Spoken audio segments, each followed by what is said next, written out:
বলেন, আপনি মুসলিনের কথা বলেন, চাইনিজ দর্শনের কথা বলেন, রাশিয়ান দর্শনের কথা বলেন, আর এই যে আরেকটা কি চলতেছে সেকুলারিজমের কথা বলেন, ন্যাশনালিজমের কথা বলেন, এগুলো একটা তাত্ত্বিক মতবাদ শুধুমাত্র। প্রকৃত মতবাদগুলো আপনি পাবেন বিশুদ্ধ যেগুলো কোরআন এবং হাদিসেই, এর বাইরে নাই। তা আমরা কিন্তু আল্লাহর খলিফা পরিচয় দিতে এখন দ্বিধাবোধ করতেছি। এই জমিনে আল্লাহ পাক আমাদেরকে তার খলিফা বানিয়ে পাঠিয়েছেন। এখন খলিফা হলাম কিভাবে, কিসের গুণে খলিফা হলাম? প্রশ্নটা এটা। আমাদের কি 10টা হাত, 10টা পা, বেশি শক্তি ফেরেশতাদের চাইতে, যে আমরা খলিফা হলাম কিসের ভিত্তিতে আর কিভাবে হলাম এটা শুনুন। আল্লাহ পাক বলছেন ওয়াল্লামা আদামাল আসমাআ কুল্লাহা, আল্লাহ বলছেন আমি আদমকে এই মহাবিশ্বের যত নাম আছে, নাউন্স ইসম সব শিক্ষা দিয়েছি। সুবহানাল্লাহ।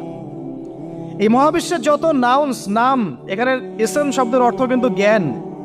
ইসম মানে কি? এখানে জ্ঞান। মহাবিশ্বের যে জ্ঞানগুলো আছে, এই জ্ঞানগুলো আল্লাহ পাক আমাদের আদি পিতাকে শিক্ষা দিয়েছেন। আমাদের আদি পিতাকে আল্লাহ নিজে শিক্ষা দিয়েছেন।